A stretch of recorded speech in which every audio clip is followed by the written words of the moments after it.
Now we're scratchy. But why is that feedback happening? It's not bad right now. Are we okay? I hear no feedback right now. I hear wind. Wind has been a pretty consistent issue.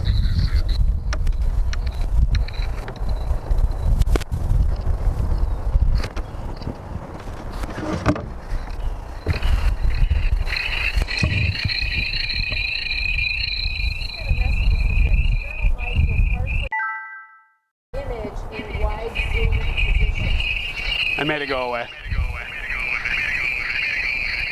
Oh, so many echoes. Yeah.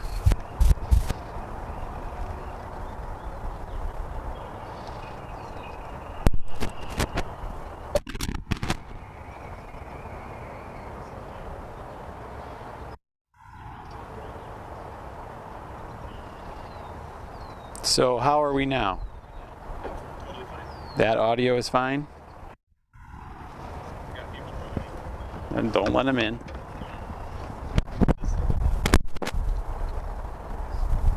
I thought we did.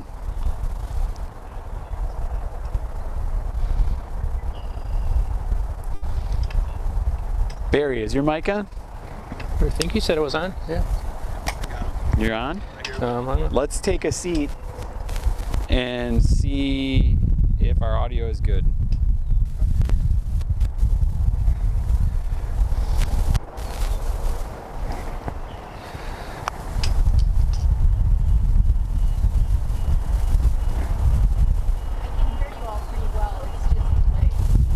Yep, that's all right. To be expected. I'm gonna leave soon, dude.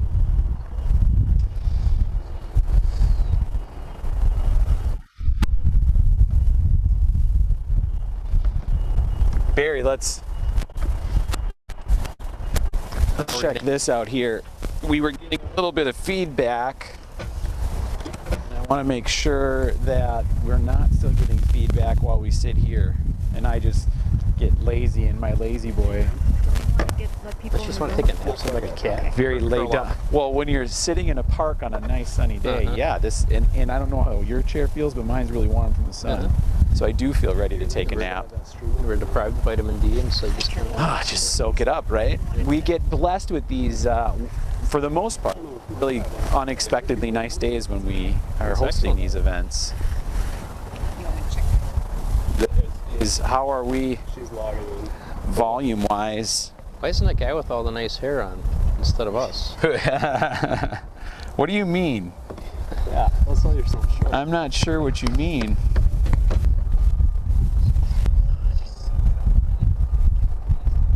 So yeah. Yeah. Yeah, okay. And that's on. All right, so then we're gonna do.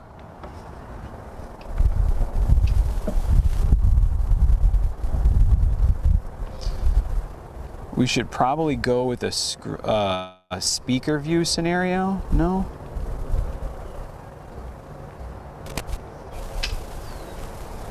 You're pretty wobbly.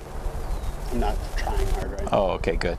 Looking around. Because I'm a very wobbly individual. Oh no, the sucker's gonna be like in concrete. Don't you worry. What Matt doesn't know. All right, are you mic'd up? I turned it off right now. Did? Well, yeah, I can turn it right back on. Turn it on real quick. Let's see if that has any feedback because you're right on top of Are you everything. still listening? Well, we'll hear it right away, just like we have been. Good point. Yeah, it's on right now. Okay. Okay. Well, you should be ready to speak just in case I address you as our new. Yeah, totally. I would do it. Awesome.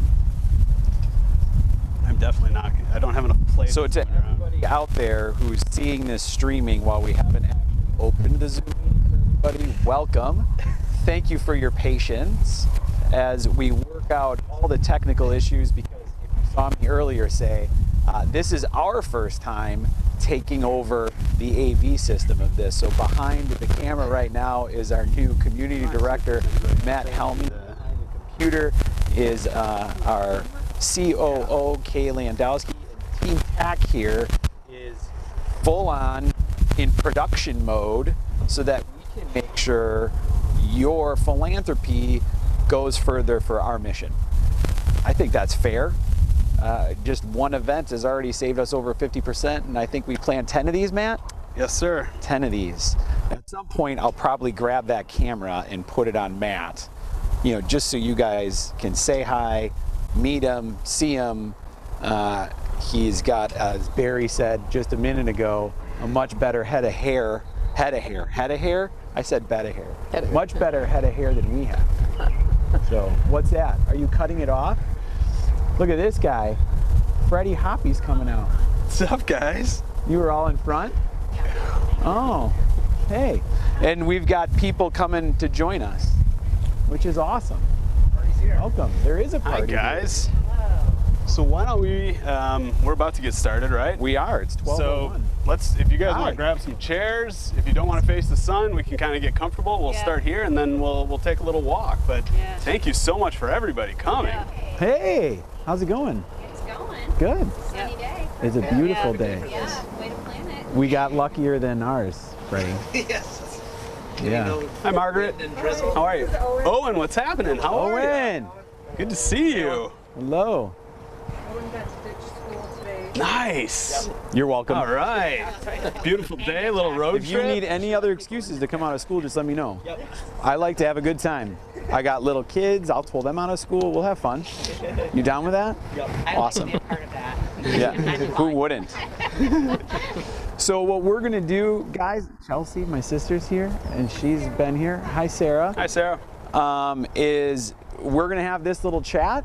We'll probably get everybody engaged. I would welcome you guys to ask questions to kind of make sure we're answering anything that you guys think people need to hear. What you guys out there are seeing right now, and Kay, if you haven't let people in, you can. What I want them to see is that this group here is our park planning committee. So we have a lot of just wonderful people with great skills, great knowledge, who can help really test me and my craziness and make sure that everybody's provided the opportunities to play that we want. So maybe let's do that quick before Barry and I get started. Should we introduce you guys? Are you guys cool with that? Kay, we have an extra mic, right? Now, just so the interwebs out there know, I think most of us are vaxxed, at least Barry and I are, and we're outdoors on a beautiful sunny day full of UV and sucking up vitamin D. Because every time we do this, the universe seems to bless me unless Freddie Hoppy gets involved, and then it rains. But the trees and the plants and the nature needs that, so this is a good thing, right? Absolutely. Yeah. So let's start over here. Bridget, you want to introduce yourself? Yeah, I'm Bridget McNair. I am the Director of Research and Life Enrichment at St. Camillus. And my name is Bridget McNair, I'm sorry. Excellent. Bridget McNair, St. Camillus, right across the street from us. Freddie Hoppy with Hoppy Tree Service. And Kay is holding the mic. I'm Jessica Graham with the Ronald McDonald House. Jessica and I actually went to school together in high school. Problem is that was my second senior year, so I didn't see much of her or school. True story. I'm Sarah Russell. I'm a board Booty, Executive Director of Good Friend Inc. and that guy's big sister. True, baby brother. It's a true story. She taught me how to tie my shoes and everything else. I'm Margaret Chaidez with Play, Illinois, and this is my son, Owen. I'm Owen, and I am a disabled person who is a critiquer of playgrounds. Critiquer of playgrounds. Owen, wait, hold on. Wait, let's come back to Owen. Owen, you're missing school today? Yep. And that's a bonus. Yep. You're wearing your Star Wars mask. I thought that was yesterday. Well, to me, every day is Star Wars Day. So what you're saying is we should build a Star Wars themed park? Should we get Disney involved? I think that would be awesome. Awesome. I see nothing as a challenge or impossible. It's time to call Disney. Disney, hashtag, you hear us? Yep. Owen wants a Star Wars park in Wauwatosa in Wisconsin Avenue Park. Yep. All right. It's cool. I'll dress up as Chewbacca if we make that happen. I'd like to see that. Listen, I ran around in a bunny suit giving people candy for the holiday season, so I'm okay with that. That's right. Do or do not. There is no try. Yes. I'm Chris Mortensen. I'm listed as an adaptive athlete, which was the case several years ago, but I'm over 50 now, so I still try. Wait, hold on. I've got to interrupt you for a second, Chris. So what you're saying is you don't still hike? No, actually I do. I don't compete anymore. Do you climb anything still? Yeah. See? Climb, Athlete. but I've got really bad arthritis now, it's Me like too. all temporarily able-bodied. Yeah. So the older you get, the less that's so. But now I'm a writer, and I work at 3 different hospitals as a chaplain, and I'm a parent, and that's my main job. So I can appreciate that. What about Chris? Can you just tell us a little bit about your story quickly? Oh, sure. Why, what makes you an adaptive athlete? Yeah. So I suffered an accident. It'll be 10 years ago in November. Went through lots of limb salvage and then ended up an amputee myself. I had a rock climbing fall, which is what led to my accident. And I wanted to start an adaptive rock climbing program because at the time there was nothing that existed. So I got in touch with the gym here in Adventure Rock, and I helped to start an adaptive rock climbing program. And that's currently happening, and the gym has taken it on, and that's been awesome. But I also got involved with other stuff here, back a long time ago. Long time ago. Yeah, Damien and I connected when I was at the front end of my journey, and Yep. so I'm just kind of getting back. I hightailed it into a different career for a while, but I'm getting back. So there's probably a lot more, but Yeah, no, I got to tell you, so Deb Scheel, as soon as she met you, said, we have got to hook Chris into something with us because she's a rock star. That was the immediate first response that we got as soon as I heard your name. And I finally hooked you in on this back end of your journey, which is why I still see you as an adaptive athlete no matter what. yeah, I still Once try. an athlete, always an athlete. Listen, I'm 43, and I just hooked in my 48-year-old brother-in-law who's able-bodied to play wheelchair basketball. Once an athlete, always an athlete, right? Yeah, of course. It's like a mind-body thing. Yeah. Yeah, it's definitely was, and I'd love to hook up with Deb again. Yeah. Well, she might be watching. Deb, if you're watching, Chris wants a call.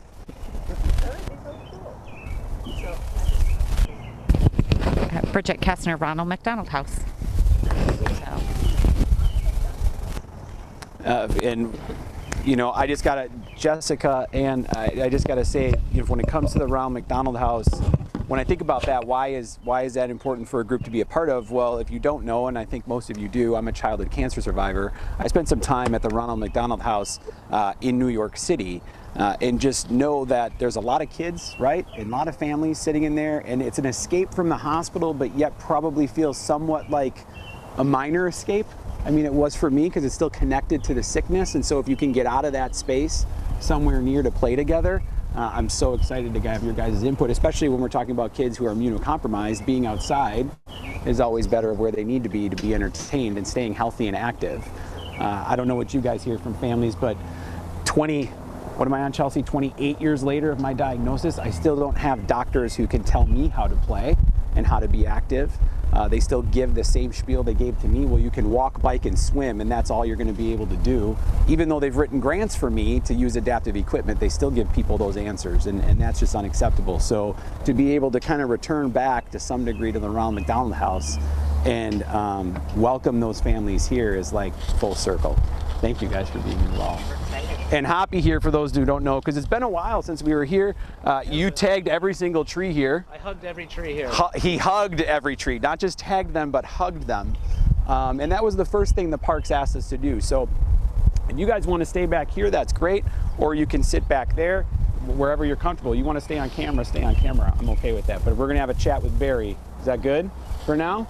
And we're going to have to chat more too. All right, good. Well, guys, here we are back with, I want to call it another season because I think that I'm that cool, of a Walk in the Park series. And we've invited some really great partners that we may repeat, partners we didn't speak to last season, and that really starts with the park people and Barry Waddell. So let me introduce you to Barry and let him introduce himself a little bit. Barry, why don't you tell everybody what the Park People does? Sure. Good afternoon. So I'm Barry Waddell. I am the Executive Director of the Park People. And basically the Park People, our mission is to enhance the use of the Milwaukee County parks. So we work with the park system, every park in the system, to establish Friends group is one of our main goals, and also weed outs are one of our other main priorities. So, but the Friends groups are really our main focus. And what the Friends groups are about is basically finding a group of neighborhood people that want to adopt their park, have some stewardship of the park, and really take ownership. One of the things on our list is to start a Friends group here at Wisconsin Avenue Park. And the young lady and I from San Camilo need to talk because we are looking at tapping into some of the residents over there to bring them into the neighborhood. And I've had some conversations with some people in the neighborhood as well that are interested. But with the COVID world, things have been a little slow in that area, getting to meet people. So that's it in a nutshell what we do. How many different Friends groups do the Park People have right now? So we have about 35 what we call fiscally sponsored groups. And what that means is basically Friends groups will sign an agreement with us that basically lets them act as a 501c3. They get the same benefits under our umbrella. We provide insurance for them. We handle their monies for them so they don't have to have bank accounts. We do our audit for them, so they're all inclusive. So it really lets them focus on what they need to do as a Friends group, and we'll take care of the business end for them. So, and there's about 15 or so other groups out there. They're either independent or their own 501c3s that are not under our umbrella, but they do work directly with the park system. So yeah.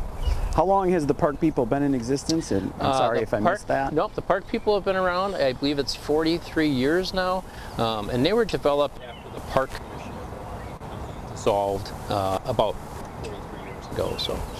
So you have a pretty great history yourself in the community, right? Before becoming the executive director, this is like your second career. This is. Yeah. So, yep. What were you doing before this? So I used to work for Waddell Police Department. I retired there after a little over 30 years. And one of the things I always focused on was engagement in the community, either neighborhood partnership type meetings or weed and seed officer, where you're basically grassroots and working directly with the community. And actually how I got tied into the Park People was about 12 years ago or so. I'd walk our dog in a neighborhood park, La Follette Park, and that's where my kids grew up. They went there as kids. That was the extension of their backyard. My youngest learned his blackjack skills there apparently, and would fleece the high school kids with their tokens. But anyway, so as time, blackjack in the park is what you're saying was happening? Yeah, but it's all. What about dice? I don't think they were exclusive. Right? Just a deck of cards and blackjack. Yeah, just blackjack. Is that a legal operation since you were a police officer? Yeah, it was total. Good. It was so you tokens. didn't arrest your own children. Right. Just all. Well played. Yeah. All fictitious. I took my children to the police department recently, but that's a whole nother conversation. But continue. To hear that. Well, I mean, I wanted to bring that up because it's important. I think for everybody to understand that the people we talk to are really involved in a part of their community, and the Park People is a big part of that equation. Yep. We had the pleasure. We're out here at Wisconsin Avenue Park, and Barry is here because we've had the pleasure of partnering together in this building, right? Exactly. And what we've become already is eyes in the park, and how important that is from a safety perspective, right? Yep. And so the fact that we are back in this office and we've fixed the window, we haven't yet replaced the stolen air conditioner, unfortunately, but we're already starting to make improvements here together in partnership. We are. I think you certainly have some knowledge of what we're trying to do in this park as the Ability Center, and that's what we really want to talk about. So back to the whole reason that this entire group is here today, this Park Planning Committee, which we hope to, as we discussed, can become part of that Friends group for you guys coming out of this. Some of the people in the community that you guys have talked to, we're all about collaboration. It lives in our DNA. But one of the most important things that I know for you guys, as well as Hoppy Tree Service, is the natural element. Is there, when you think about what we're trying to do here, do you see any concern in that space? And I want you to speak fully transparent, because these are the things that we need to get out. These are the conversations that we need to have, that the community has a voice, that it's shared, and that they know that everybody's best interest is what we have in front. No, I think it's an excellent use of space. There was one group that tried to get started over in South Shore area of an ability center. That didn't come to fruition. So Milwaukee County Parks doesn't have an all-inclusive playground. There's some city parks out there, but if you look at this space, I mean, and with the design that you have, it's a great use of space. I mean, there's a lot of green space that, that can be reserved, and I think the planning with the trees, and we know the Milwaukee County Parks and their planning and development, I mean, they're all about nature and preserving. Yeah. And if they're supportive of it, I think it's going to be a fantastic place. What, when you think about the park people in your group, and when other organizations, whether it's your current friends group or other ones, come in and talk about maybe some kind of redevelopment or rehab or changing, what's one of the things that you guys kind of keep top of mind and make sure stays in place? It's always what's going to be inclusive for the neighborhood. So all the friends groups are different. They all have their different priorities, all different demographics, and it's really about what that neighborhood wants. It's an extension of their backyard. So again, if it fits with the neighborhood and what can be utilized, and with this neighborhood being so close to the hospitals and this when you know that population's out there that's going to use this park, I think it fits perfectly with what friends groups have for their missions. That's great to hear. I mean, you bring up a really good point, something that we talk about all the time, which is we chose this destination specifically for a reason. I mean, you can look over and you see the Milwaukee Regional Medical Center. It's a number of kids obviously being treated at Children's and or adults not far from the VA who are either being treated for a medical condition or had an injury of some kind of or trauma and in rehab and all of those things. And again, St. Camillus is right across the street, and then it's of course accessible hopefully via the rapid transit bus line system. So at the end of the day, for us, it's about having picked accessibility. And I'm glad that you kind of see that space. I mean, you are well more in tune as a group than I am to the entire system of the parks. But when I thought about where can we design and build a universal park, this was kind of a no-brainer for us from an access standpoint. We're also, for those who aren't familiar with the location, we're a block away from the Milwaukee County Zoo. And they are also part of this committee, and we would love, to see how does this application tie in the zoo, animals, nature from that perspective, which is just a really cool thing that our partner Game Time can bring to the table for us too. Talk to me a little bit about what direction do we want to go? So you guys, we spoke a little bit about this shared office situation that we have here. And we did it as a space to tell a story, but you guys moved your operations here. What do you see and how are we going to be able to partner together? Because one of the biggest issues that I see is accessibility inside of our building and accessibility inside of our bathrooms. And we talk about if people can't use the restroom, the most basic need, well then we might as well not build a universal park. How might we look at solving that problem? Do you have any thoughts in that space? And I know I'm putting you on the spot, but this is the creative space I like to live in, of just thinking like, how do we begin to solve these problems and do it publicly in an open forum? Right. No, exactly. In fact, I just texted a friend of mine who's in construction. And I said, hey, while we're talking to you, got some time? Can you stop by my office? I just want to throw something by you, since he's been in the industry a long time, and say, could this be adapted as is, or we're looking for new construction? So, right. But yeah, I mean that's an issue, and just And whatever builder that is, they're a nonprofit, we're a nonprofit, so that's a donation. Yes, exactly. Yep. Nice. So, yep. Good thing you didn't say their name. Exactly. So, but things you don't think about unless you're out is when you and I were talking about it. Now I'm a little more aware when you walk into bathrooms and like, oh yeah, adult changing stations. Oh yeah, why you need this space, instead of just thinking mechanics, simple wheelchairs in and out. But there's more to think about. So yeah, that brings up a great point. One of the things we talk about is the difference between access and opportunity. So you mentioned, I think was it South Shore Park that was doing the All Abilities Playground? Was that the group? It was again?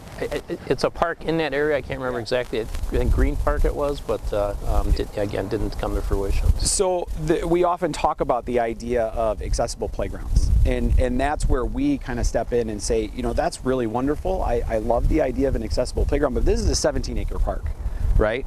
And why are we limiting, children, families, parents with disabilities, grandparents? Grandparents are not the grandparents of yesteryear, right? They're not the grandparents who are sitting in benches and just watching. They want to participate.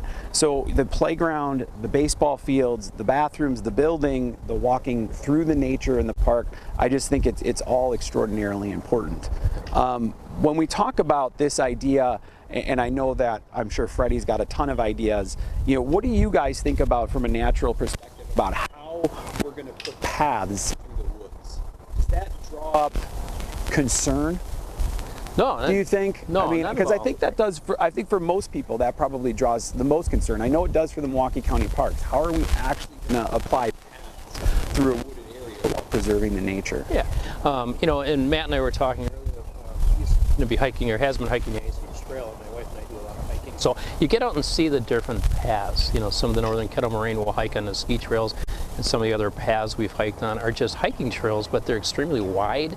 And then we hike at some of the more remote ones where it's just single track hiking trails. So, I think a park like this, again, I think it's very adaptable with an urban setting. I think it's going to work quite well. Freddie, you think it's doable? Absolutely. Freddie thinks it's Freddie doable. says? If Hoppy Tree Service says it's good, thumbs up, double thumbs up, it's good. Well, how about we take a little bit of walk? Let's go. And talk about what we're looking at doing here. I want to give, you guys can chime in at any time. I know Kay has an extra mic. We'd love for everybody to see your input. I'm sure people are tired, of hearing from me and my voice all the time. So what do you say? Yeah, let's take a walk. Let's engage the community. You want to? We should introduce our friend Dave Mortensen. Hi there, Dave Mortensen, R.I. Smith. I'm a senior project engineer at R.I. Smith, which is a civil engineering firm. Been working with Damien over the last couple of years, helping him try to see this vision become a reality, and also was an integral team member as part of the Ramp Up Rapper Beach effort. You pretty much designed that thing, right? Yeah. I challenged you, but you designed it nonetheless, and we made it happen. Yes, sir. These guys, the most accessible beach in the country, came to life. Compliments of Dave and Tom Mortensen. Thumbs up.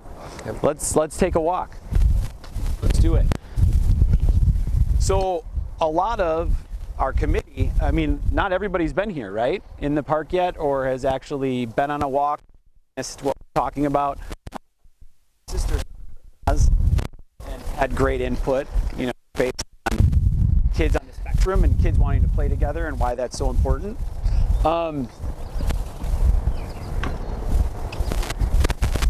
We're vaccinated, right? We're good. All right. So this building sat vacant, and we were basically getting evicted from our office up on the east side of Milwaukee.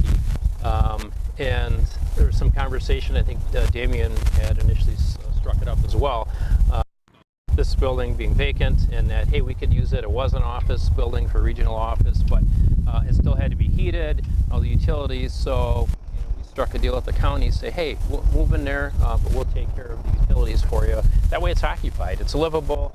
It's the whole of if it's taken care of and the windows aren't broken literally, it'll be enhanced. So as David said, we did some window replacement, we did some landscaping out front. It's kind of minimal, but it's making a great job beautifying. You actually made me feel kind of bad that I wasn't helping you. I just weeded last night too. So oh, that's amazing. Part of our weed out program.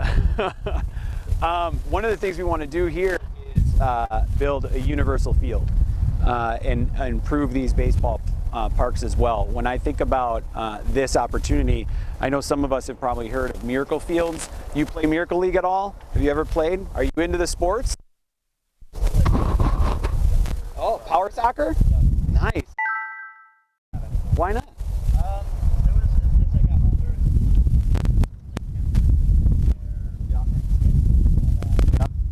I can tell you have a busy social life, right? Yeah. So if you haven't heard of Miracle League, it's a very plush field. It's a smaller field than wheelchair softball for both juniors and adults. And so we've envisioned the first universal field here, which would allow for a removable fence so that we can go out to 160 to 220 feet deep for both and still the 124 feet, which is a miracle field, and be able to serve all of those needs, which is why we're dubbing this a universal field.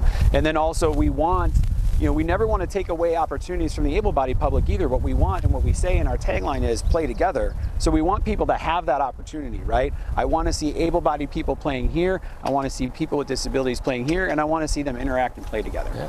Awesome. And some of the things I'm seeing are the buildings that are on the outliers, and maybe they go towards the back of the park, and we have storage collectively for your readout items, for some of our items, for the county parks items to take care of the park as they'll continue to maintain it. So this is probably, for me, probably my most exciting project here. Bradford Beach was a never done before, most accessible beach in the country, and any time that we can push the envelope and make people think differently by adding a new kind of surface, a new kind of field that serves everybody, like that's what really gets me, that's what just, passionate, excited, stoked. I always use the word stoked. Let's go. Let's continue. Field. Never. Universal field is something that's never been done before. We're working with a local flooring company to actually design what the floor, what the surface is going to be. It's somewhere, so Miracle Field is a very plush surface. Wheelchair softball usually actually plays on asphalt. And so we're looking for what's the middle ground there. What's a surface we can create?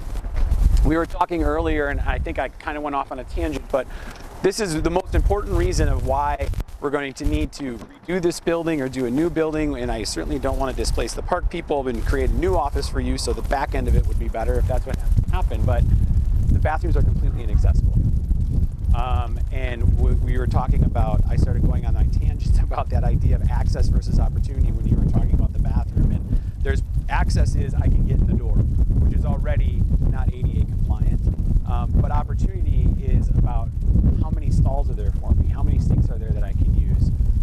I have been just blown away as I've traveled the country playing wheelchair basketball over the last decade to see how unfortunately unprivate positions people are put in a bathroom because there's only one stall and there's a whole team of wheelchair basketball tournament happening.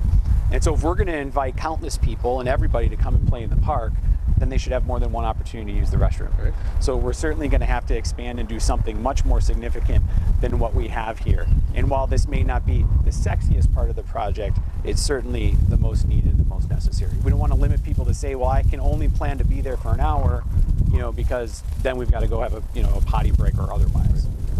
So this is probably the most significant piece of what we can adapt to bring this park alive. Any comments from the peanut gallery? Darn it. These people are already tired.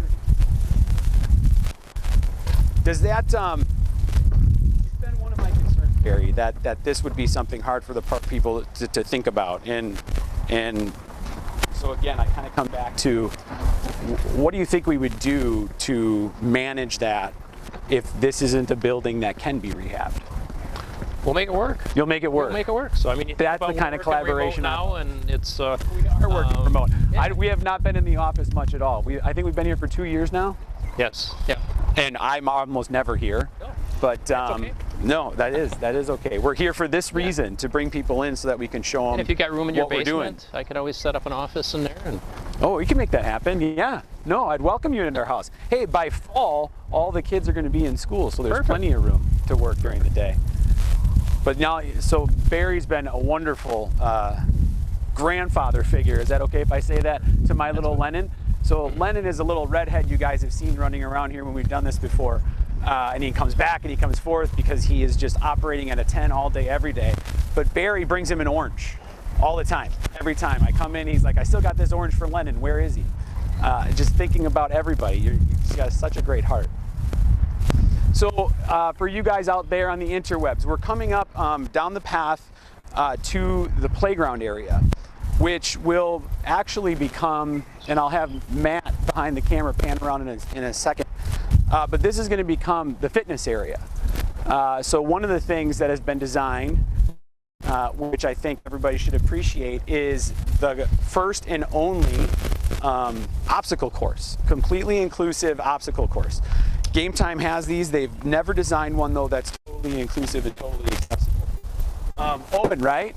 Yep. Come on up here, buddy. Let's can I put you to work? Yeah. All right. So everybody met Owen earlier, right? Wheelchair user. I don't need to say it. Why don't you say it? Look over on the playground over here for everybody. Okay, do we have that other mic? What problem do you see? I would say the biggest problem with playgrounds not being accessible are two aspects. Not having any. You should just take this whole thing over. I can back off.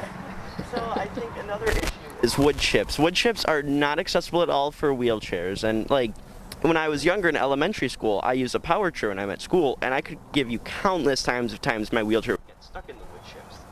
And I think the one thing that can help make it accessible is rubber. Rubber is really good for wheelchairs and even just people in general. So if you fall, you won't fall onto wood chips.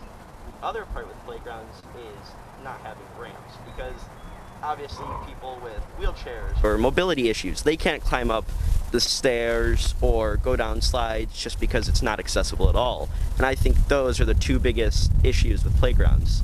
Yeah, no, you're 100% on. Now take a look at this playground. Feast your eyes over here. Just point out, because I'm sure you got to see it, what the immediate issues are. So there's a little bit of rubber, right? So I see a little bit of rubber, yeah. But to get to most of the playground, it's wood chips. Yep. And I also see the stairs to climb up on, which for most people it will be a struggle for. Doesn't make a lot of sense, does it? Yep. Let me ask you, how old are you? I'm 15. So are you comfortable going in a toddler swing? No. Because that's where that leads. No. Do you think I could get you in there? No, probably not. Should we test it? You might get stuck. Do you want to stay? You won't have to go to school tomorrow if you get stuck. I think I would definitely get stuck. Just bring him tacos. That's all he needs to be happy is tacos. Yep. I love it. So how important would it have been for you to have that opportunity to be able to play with your friends here? I think as someone who's disabled, being able to partake in activities with your friends, like especially on the playground when you're younger, is really important. It can just change your life. Like I remember having to adapt, trying to do different things with my friends on the playground because I couldn't go on the playground. Wait, help me understand that. You couldn't go on the playground until you were in 5th grade? So the school I went to, Holla! Her and I helped build this, we started this project for an accessible playground at Hillcrest named after me. Okay. And, whoa, should we name this park after you? Sure. Who wants to sponsor Owen for $2.5 million?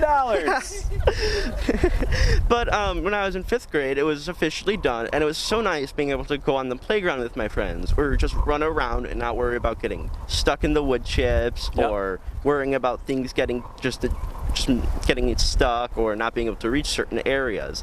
And I think that's one of the most important parts about the playgrounds, making sure they're accessible so you can partake in your activities with your friends.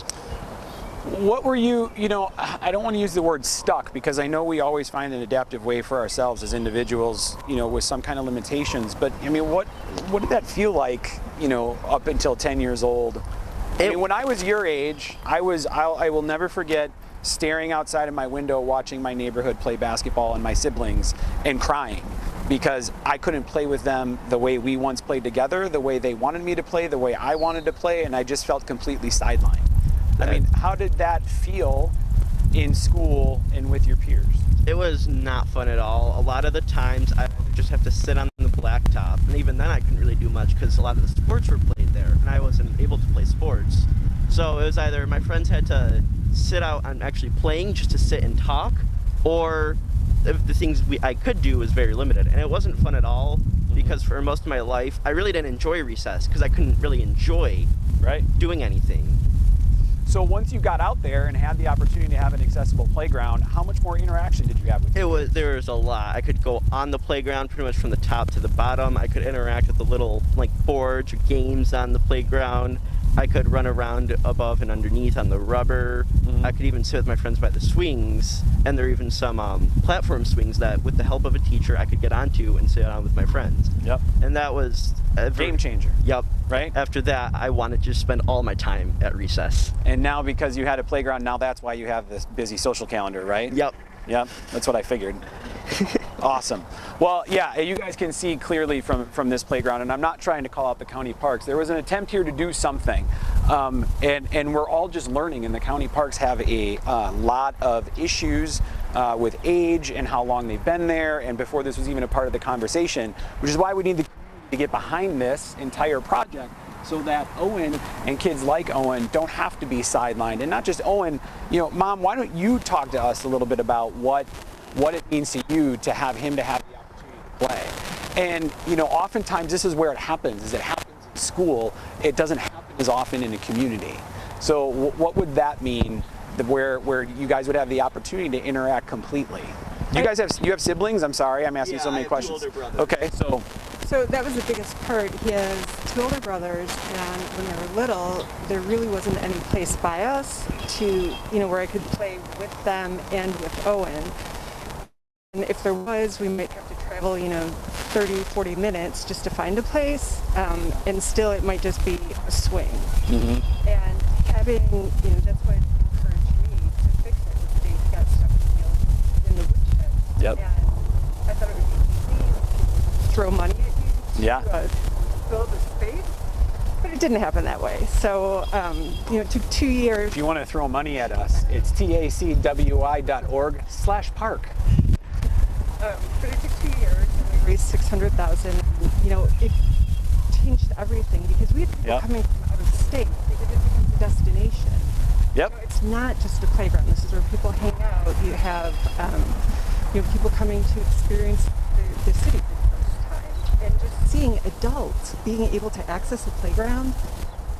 It's amazing. The first time someone who's in their 40s is able to go on a swing, you take that for granted. So first time someone who is in their 40s is able to get on a swing, that's intriguing to me, because if the opportunity is there, they'll take it. They get the opportunity to be a child again, to do what they've always wanted to do, and it doesn't matter if the first time is they're 40 or 60 or 80, they're in. And that's what we talk about, that this isn't, and don't take this the wrong way, but I'm not in the space of thinking that much about you, because I'm going to do it right by you. I'm always going to do it right by you. The question is, how do we do it right by everybody around you as well, so that they can interact, so that they can play, so that they do stay, so that you do have friends and you do have peers in a very exciting environment, and your siblings want to stay with you. What about, I suspect I have some teammates who have kids and they're wheelchair users from my wheelchair basketball team, and I think about them being able to keep their kids safe in the park. And if my kid goes running in the woods, am I going to be able to catch them and keep them safe? Did you guys see any of that happening? Did you see parents with disabilities coming out with their able-bodied kids? We do. Yeah. And I still, we'll check out some of the projects I've worked on and get stories from people. And a lot of it, there's a discussion, do you want to fence things off to make it a little bit easier? And then you restrict access to nature in some cases.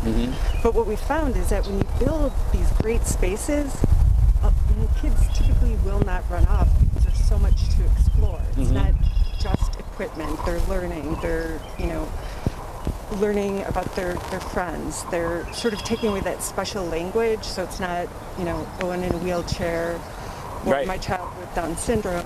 It's everyone's just Owen. There to play. Yeah. Playing together. Speaking of cording things off, Chelsea, you've made a comment about that before, right? The need to kind of, if I may, so this becomes an interesting conversation where, again, we're having these community conversations because we want people to share their insight and where do we come in the middle in order to keep everybody safe. Because we're right on top of a stream. I mean, we're on the end of Wisconsin Avenue, right before Mayfair Road here, right before Highway 100. Let's think about, so Chelsea's my sister, big sister, and so I have a niece and nephew on the spectrum as well, and I think about, gosh, if Justice was 2 and 4 and 6, and we have the dog to make sure that could chase him down if he gets lost or leaves or otherwise, so that's got to be a concern. Yeah, it is. It's a huge concern, and when we first had this conversation and I was thinking about this busy road, I remember when Justice, who's now 22, when he was 2.5 and his little sister was born, and so she was in a car seat, and I would take her to the park in the car seat, and Justice would be out running around as a toddler does. This was before Justice was diagnosed with autism, so honestly, I wasn't really sure what the developmental differences were, and he had a fascination with trains. And this park that we went to had train tracks that were alongside the park, and Justice heard the train whistle and ran full steam ahead for the train tracks, completely unaware of the danger. And so I literally had to drop my infant daughter in her car seat and run after this toddler so he wouldn't become an ornament in the front of this oncoming train. So when I think about this park and how great it is that it will have access and opportunity, I'm also concerned about the child-loving or the car-loving autistic kiddo who sees their favorite car and starts running for the street. And so I think it would be really nice to have a single entry and exit point that a parent can help monitor, especially if they're with several kids. In my family, it just happens to be that both of my kids are autistic, but that's not the case in every family that has someone with autism in it. And so they're going to play differently, and they'll probably, those siblings might be more aware of the inherent dangers, and wouldn't be as likely to bolt for the street. But whatever parent, whatever caregiver is there with those kids, they're going to need to be able to keep tabs on all of them. And I think too about parents playing with their kids. And I have Sarah with me, who's one of our board directors at Good Friend, and she comes at this from a really cool intersectionality. And do you feel comfortable saying a little something, Sarah? Because I think you have some good things to add. So I'm an autistic and disabled parent of an able-bodied but neurodivergent son who's 7, and that was a big issue for us a lot when he was younger. I used a wheelchair a lot, and it was very difficult for me to find places to take him, and especially from a safety perspective. A lot of times it just wasn't safe because he would just go running toward the street, and and I look at someplace like this, and I think of if I was in my wheelchair and there's that one path, and if he's over there's no way I can get to him. Right. And and also it's up a hill, and it's just a fence or something would make something so much easier, and also just the need for disabled parents to be able to interact with their kids on a playground is so important. I feel like there's so much that we kind of missed out on because, I would be stuck on the bench, or if there wasn't adequate seating, or depending if it wasn't accessible, I would just have to stay home and someone else would take him. And I feel like I missed out on so much because I wasn't able to go play with him, and he missed out on that too because I was about to say that exact thing. He wants his mom there. Yeah. We talk about, I talk about just as a parent and thinking about when we're kids, we all keep thinking about kids just want to play with kids, and they certainly do, but who are they all always looking back to? The grandparent who brought them, the parent who brought them, the aunt who brought them, the mom who brought them, and saying, watch mommy, watch grandma, watch grandpa, see what I can do. And if you can't see, and if you can't participate, and you can't play in that situation, you're left out too. And again, that's just something that's not okay. Yeah. And you can't often tell either that I have a limitation or a disability, but Chelsea, as you're talking about justice, that's where I'm thinking like how I've always joked about my boys, and in the future I'm not going to be able to catch them. And I had one who thankfully just listened, and then I had one who cornered himself in the garage. He didn't really know how to run away, but Lennon just takes off. And there's nothing I can do about that, in an environment like this as a parent to keep him safe. So I'm going to turn around a second. Thank you so much for sharing. And I'm going to look at Freddie. And I don't know, Freddie, if this is even possible, but it's what I don't even know if the parks would allow it. But is there a natural way we could solve that problem here?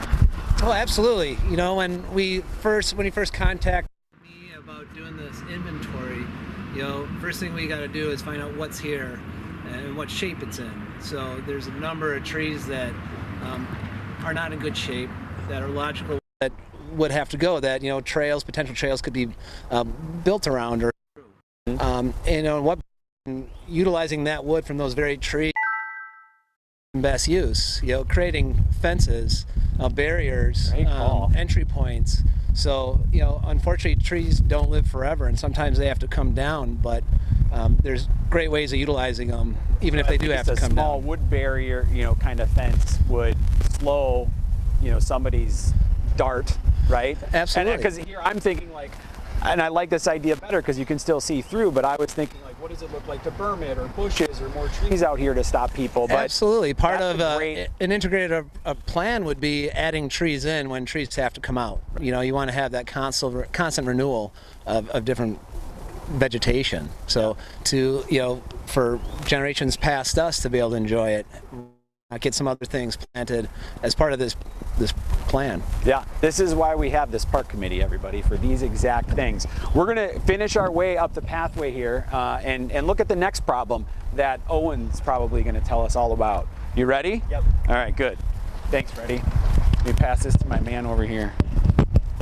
So why are you, this is probably good here. I'm going to put it on your arm. Yep. Is that cool? Yep. Or there. Why not a power chair versus a manual chair? So, just convenience from home to here? A bit of convenience. So we personally do not have an electric wheelchair van. Oh. This one can fold up and take the wheels off. So it's much easier for traveling or bringing around town and stuff like that. Okay. And electric chair. This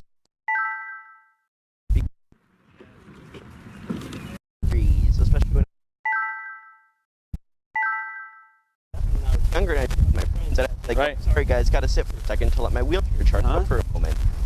So Owen is commenting, I hope you guys all hear about the idea of his power chair and needing power for the battery to charge it. Well, we're talking already about solving that issue with, at the main building and throughout, having electrical power areas where you can plug in, whether it's your mobility device or it's your communication device.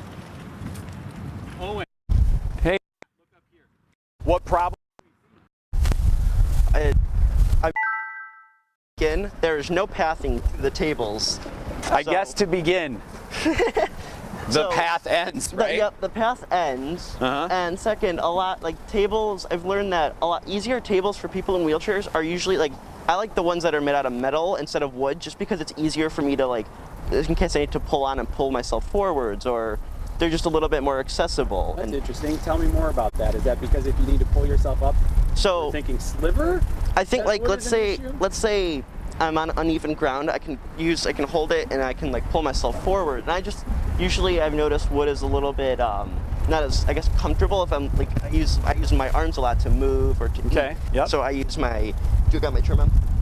I pop my right arm on my left one, and sometimes it's wooden, or if it's an older surface, it can scratch my hand, which hurts. Right. And it makes it hard for me to eat because every time I try to take a bite of something, I'm in pain. So we need some metal tables, is what you're saying. Yep. And these conversations are great. And metal is also, I've learned a lot of metal ones have like spots where it's either it extends out for wheelchairs, or there's like a section at one end of the bench where I can park my chair into and eat. Yep. And that's what really helps too.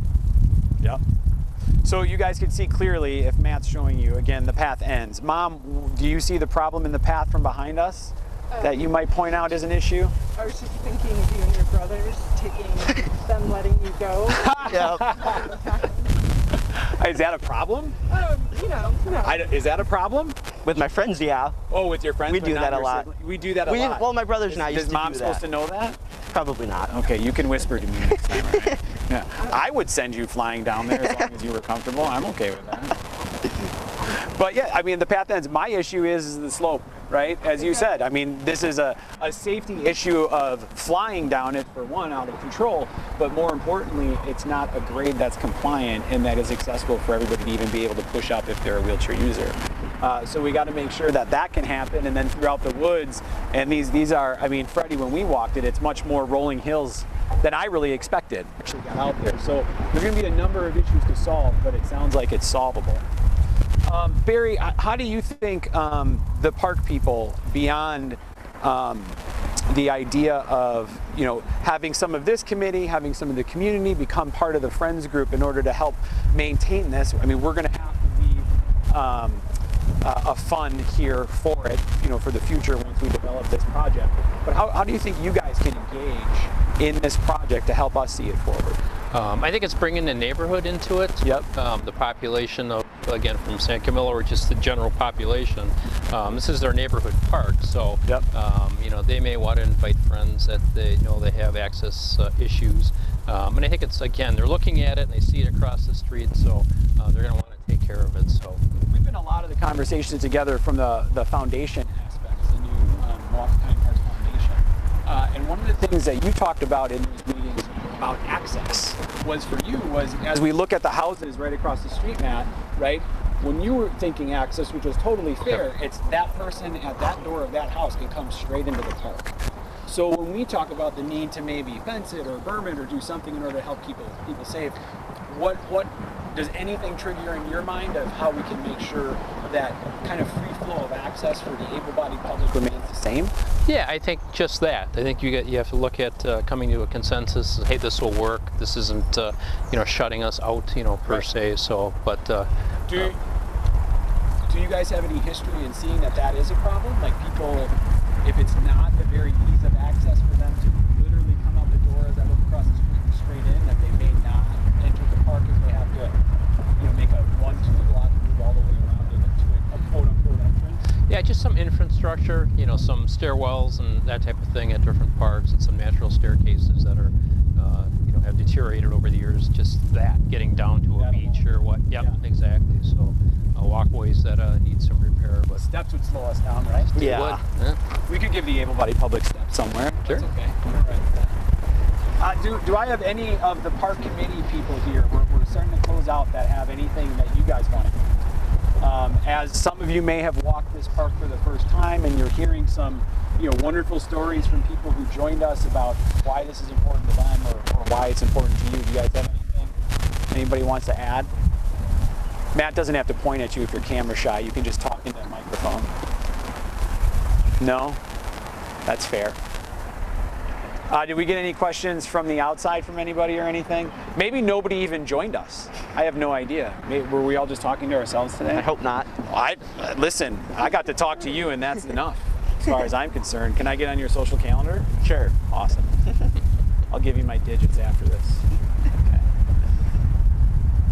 Well, Barry, any final thoughts? Nope, I think this is going to be an excellent opportunity. And again, I think it's just opening up the neighborhood.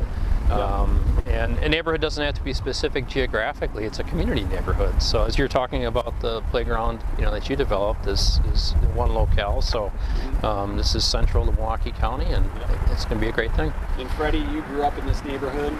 You were talking about how this park hasn't changed since you were playing basketball here, or baseball as a child, right? It hasn't, and that's what's so cool about being part of this project, making sure that, helping it plan it so that it doesn't change. Yep. And people can enjoy it for another 100 years, as some of these streets are. Yeah. We're excited. As you guys can see, we have a lot of engagement, a lot of different opinions. We welcome you to the way you can, especially by contributing at .org/park and make a contribution to make this happen. It's a heavy lift. We're talking about a $7 million project, but at the end of the day, I have a hard time believing that people with disabilities and making sure that everybody can play together isn't worth it. I think they're worth it. There isn't a single universal park that they can go to right now in our community. And so after we're kind of coming out of this edge of a pandemic and realizing that the safest place we could have all been is in a park, the reality is that the parks aren't open, quote unquote open for everybody, and that's just not okay. So I hope you'll join us and everybody here that's committing their time, and my sister is raising her hand like a student, and you'll join us to, make this a reality. And Matt, Chelsea is so eager right behind you. No, I just want Oh, see, she's so smart. Director. I'm just wondering. Chelsea, there are certainly corporate sponsorship opportunities of all kinds. In fact, in this path, we're doing fitness pockets, play pockets, and each one of those can be sponsored by different corporations and supported by it. Of course, there's naming opportunities on the playgrounds in the fitness area, and what we're calling the clubhouse, which will be the building, it's all there. Even Kay is doing a little jig based on Chelsea's question right now. If you guys can just see the things that are happening out here, this is why these people are circled around me. And our special thanks today to Barry for joining us, and to everybody, thanks for coming out, guys, and taking your first walk around this park. I hope you are as excited as I am to see this happen for our community. Until next time, I don't know who we'll be talking to, but this was Barry Waddell coming at you from the Park People, and Damian Booker from the Ability Center. Thanks, guys.